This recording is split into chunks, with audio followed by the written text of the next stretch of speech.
घर की ऐसी स्थिति नहीं थी, बाबूजी कमाने वाले थे उस टाइम के अंदर।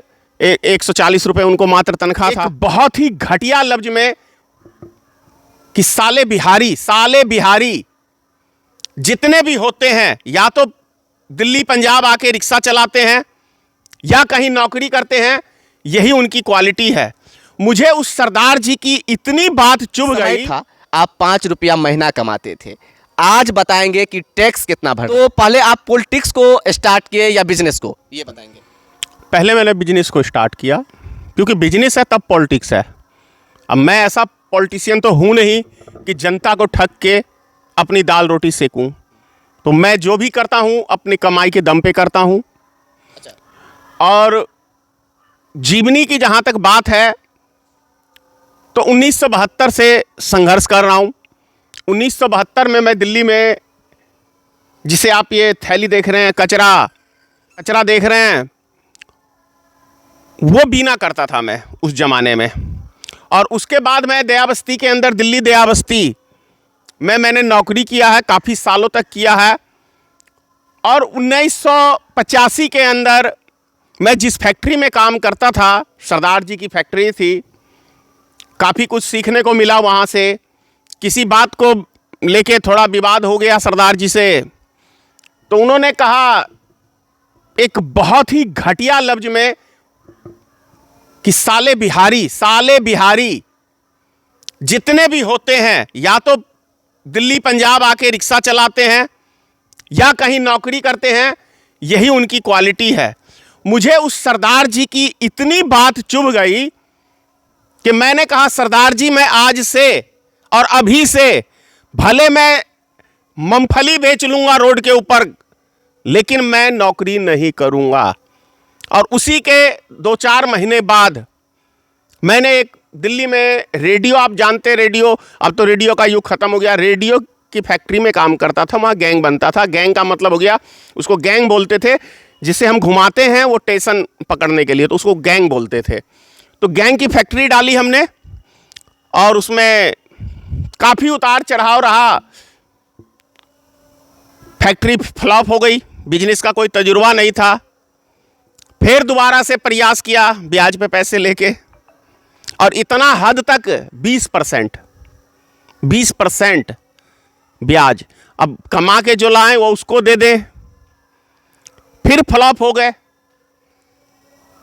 उसके बाद एक दिल्ली में मेरे मित्र थे विनोद सहनी जी, नए उनसे जान पहचान हुई थी। आज अब वो इस दुनिया में नहीं रहे, लेकिन कामयाबी के पीछे विनोद सहनी का एक बहुत बड़ा हाथ रहा है मेरा। तो ये बताएंगे कि जिस समय आपने दिल्ली में जॉब करने के लिए प्राइवेट गए किसी कंपनी में, उस समय आपकी क्या उम्र थी? क्या आप स्टूडेंट लाइफ जी रहे थे या फिर मैरिज आपकी हो चुकी थी? ना ही मैं स्टूडेंट था, ना ही मैं मैरिज था, क्योंकि मेरी वो उम्र नहीं थी। मैं एक करीब 10 साल का एक बच्चा था। 10 साल की उम्र में आपने दिल्ली का सफ़र तय किया है? जी, परिवार के साथ जी। तो उस टाइम में घर की ऐसी स्थिति नहीं थी, बाबूजी कमाने वाले थे। उस टाइम के अंदर 140 रुपये उनको मात्र तनख्वाह था। कितने भाई बहन थे उस समय आप? उस टाइम में हम 4 भाई थे। अरे बहन नहीं हुई थी। अच्छा। एक बहन हुई। 140 रुपया आपके पिताजी कमाते थे। मैं घर की स्थिति देख के रहा नहीं गया, तो कचरा बिनना चालू किया। मैंने देखा कुछ मद्रासी बच्चों को वो बोरा रख के। तो जब धनेश्वर महतो जी को देखते होंगे कि गरीबों के संदर्भ में आवाज़ उठाते हैं, चाहे वो नेशनल मुद्दा हो या इंटरनेशनल मुद्दा हो, तो लोगों का ये विचार रहता है, कमेंट रहता है कि धनेश्वर महतो जी फेंकते हैं। लेकिन मैं आपको बता दूं कि इनका कहना है कि इन्होंने मात्र 10 साल की उम्र में अपनी गरीबी के कारण रोड पे कचरा बिछने के लिए दिल्ली का सफ़र तय किया। उसके बाद इनको प्राइवेट जॉब मिली, जहाँ पे इनको बात सुनना पड़ा और उसको छोड़ दिया। उसके बाद इन्होंने बिजनेस स्टार्ट की, रेडियो के जो स्टेशन पकड़ाया जाता है वो, और वो भी फ्लॉप 1 बार नहीं, 2 बार नहीं, 3 बार किया। उसके बाद क्या हुई, चलिए बात करते हैं और जानते हैं। उसके बाद विनोद सहनी जी की तरफ से मदद मिला, वो मेरे गारंटेड बने।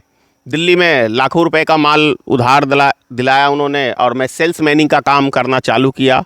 उसके बाद इलाहाबाद, लखनऊ, उत्तर प्रदेश के मतलब सारे बड़े शहर, पटना, रांची, कई स्टेटों में मैंने सप्लाई का काम माल चालू किया सेल्समैन के रूप में। और उसके बाद मैं पटना में एक छोटा सा दुकान लिया किराए पे 1990 में। फिर एक मेरे से बड़े भाई का ऑपरेशन हुआ, उसका एक फेफड़ा और 4 पसलियों की हड्डी नहीं है, उसमें काफ़ी पैसा लगा। फिर वहीं आ गए जीरो पे। फिर उसके बाद दिल्ली चले गए, फिर दिल्ली से लौटे, कुछ घटनाएं ऐसी घट गई, ऐसा कुछ था नहीं। फिर एक पटना में हमने ज़मीन लिया था आधा कट्ठा, उसको SBI बैंक में गिरवी रखा, यानी कि CC कराया हमने दुकान बिजनेस लोन के लिए, 4 लाख रुपए मिला। उससे फिर जो हमने सफ़र तय किया, और उससे भी बड़ा हाथ सन 2000 में दुर्गा जी का जो मंदिर का मैंने एक 4 कट्ठा का प्लॉट खरीदा और दुर्गा जी की स्थापना की।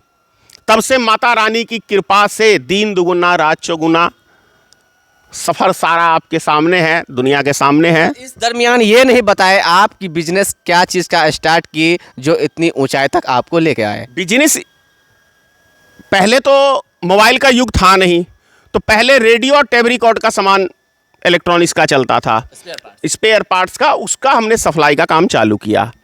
और उसके बाद फिर 2009 से मोबाइल के पार्ट्स में आए।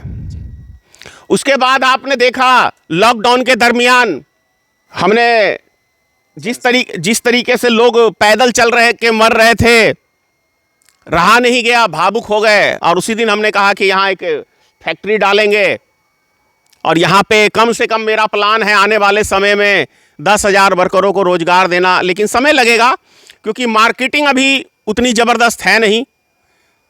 जैसे जैसे हमारा मार्केटिंग बाज़ार में आगे छाएगा वैसे वैसे यहाँ पे रोजगार का साधन बढ़ेगा। और वहीं उसी के बीच में राजनीतिक सफ़र भी चालू हुआ, क्योंकि लोगों की नेतागिरी और जिस तरीके का देखता हूँ समाज को सिर्फ लूटने का काम किया जाता है, तो हमने राजनीतिक दल का भी गठन किया।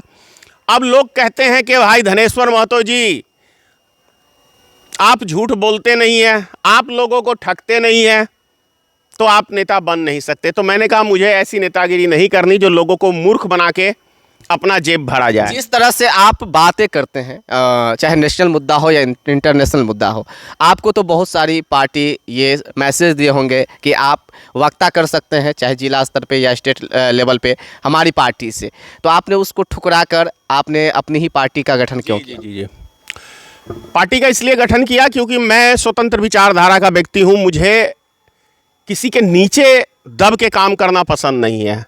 अगर सच्चाई की लड़ाई लड़ने के लिए मुझे अपना जीवन का बलिदान भी देना पड़े तो मैं इस चीज़ से डरता नहीं हूँ, क्योंकि मौत तो सिर्फ एक बार ही आती है। जिल्लत की ज़िंदगी में आप प्रत्येक दिन मरेंगे, तो वैसी ज़िंदगी मुझे नहीं चाहिए। सर एक सवाल कि आपने अपने लाइफ में फर्स्ट पेमेंट, फर्स्ट महीना जो कहीं काम करके उठाई जाती है, वो कितना उठाए थे? 5 रुपये। समझ सकते हैं कि 5 रुपया से सफ़र किया धनेश्वर महतो ने। जिस तरह आप वीडियो में बिजनेस को देख रहे हैं, कहीं ना कहीं धनेश्वर महतो जी एक रोजगार का केंद्र मधुबनी जिला में बना दिए हैं, और यहाँ पर एक नहीं बल्कि दर्जनों लोग रोजगार पाकर अपने घर परिवार को चला रहे हैं। सर एक समय था आप 5 रुपया महीना कमाते थे, आज बताएंगे कि टैक्स कितना भर रहे हैं? इनकम टैक्स अलग होता है, सेल टैक्स अलग होता है, लाखों रुपया सेल टैक्स जाता है जी। इनकम टैक्स कितना? पिछले साल भी हमने करीब 12 लाख का टैक्स भरा है, इनकम टैक्स का जी। 12 लाख का जी। अब इस साल बढ़ोतरी हुई है तो इस साल ज़्यादा जाएगा। मतलब धनेश्वर महतो जी टैक्स जो है सरकार को दे रहे हैं? आज से नहीं दे रहा हूँ, मेरे घर में 5 सदस्य टैक्स दे रहे हैं, मेरे बाल बच्चे भी टैक्स दे रहे हैं। अच्छा। मेरी वाइफ भी टैक्स दे रही है। अच्छा। अगर टैक्स हम नहीं देंगे तो ये सरकार चलेगी कैसे? चाहे किसी की हो सरकार, देश का विकास कैसे होगा? हर व्यक्ति को टैक्स भरना चाहिए।